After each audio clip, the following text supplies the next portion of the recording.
It was 2:07 a.m. when my phone lit up with her text. "I'm busy, I'll call later." My heart sank not because it was late, but because my wife Ellie never texted like that. Busy? At 2 a.m.? I stared at the screen, the blue glow stinging my eyes, waiting for the three dots of a follow-up message. Nothing came. 10 minutes later, I heard the front door burst open, her footsteps frantic, her breath ragged, like she'd sprinted home from somewhere close. Too close. I'm getting ahead of myself. Let me take you back to where it all started so you can feel the weight of that night the way I did. My name's Ben, and Ellie and I had been married for 6 years. We weren't perfect, but we were solid, or so I thought. We met at a dive bar in college, her laughing at my terrible pool skills, me charmed by the way her eyes crinkled when she smiled. She was my anchor, the one who made our little apartment feel like a home. With her mismatched mugs and her habit of leaving sticky notes with silly doodles on the fridge. We'd built a life together. A cozy place in the suburbs, a dog named Milo who'd sleep at our feet, and plans for a kid someday when the timing felt right. Work kept us busy, me at a construction firm, her at a marketing agency, but we always made time for each other. Date nights, lazy Sundays, her head on my chest as we binged old movies. That was us. But something had shifted in the last few months. It was subtle at first, like a crack in a windshield you don't notice until the light hits it just right. Ellie started staying late at work, saying her team was swamped with a new campaign. She'd come home exhausted, her usual spark dimmed, and she'd brush off my questions with a tired smile. "Just work, babe. You know how it is." I'd nod, not wanting to push, but the late nights piled up. Then there were the phone calls she'd take in the other room, her voice low, her words too muffled to catch. Once I saw her lock her phone screen fast when I walked in, like she was hiding something. I told myself it was nothing, maybe a surprise for my birthday or stress from a big project. But doubt is a quiet poison. It seeps in slow, and soon I was noticing every little thing. The way she'd avoid my eyes when I asked about her day, the faint scent of cologne on her jacket that wasn't mine. That night, though, it all unraveled. I couldn't sleep, my mind replaying her text. "I'm busy, I'll call later."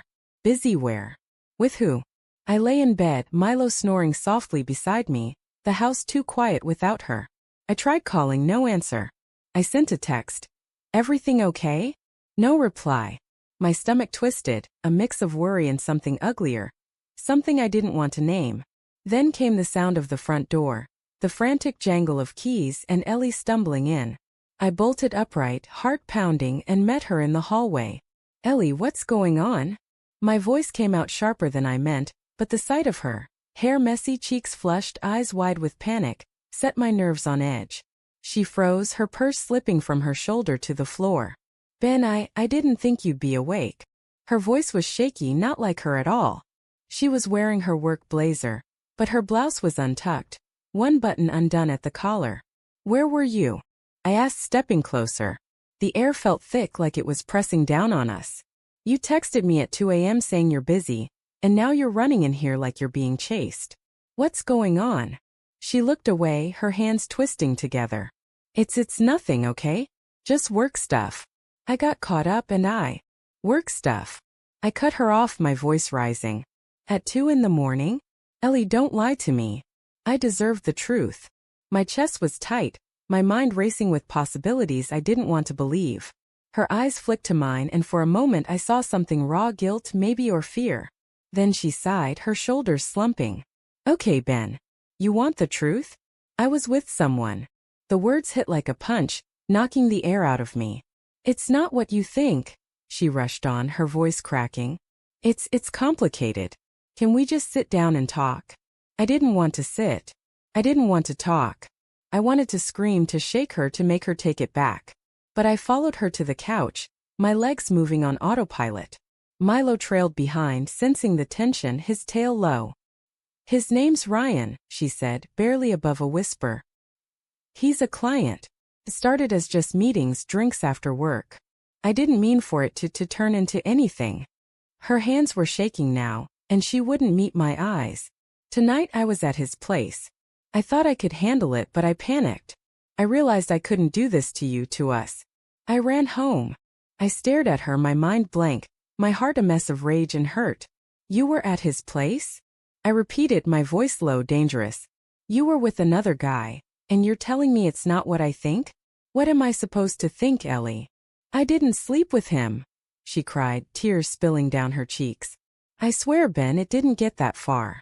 I stopped it. I left. I'm here now, aren't I? But you were there, I said, my voice breaking.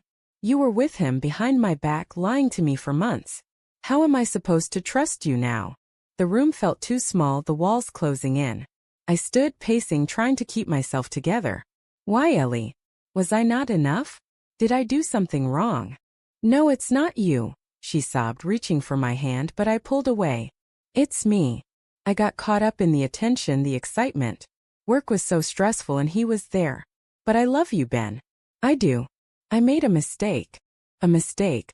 The word felt like a slap. I wanted to believe her, to hold on to the life we'd built. But all I could see was her with someone else, her laughter, her touch, given to a stranger.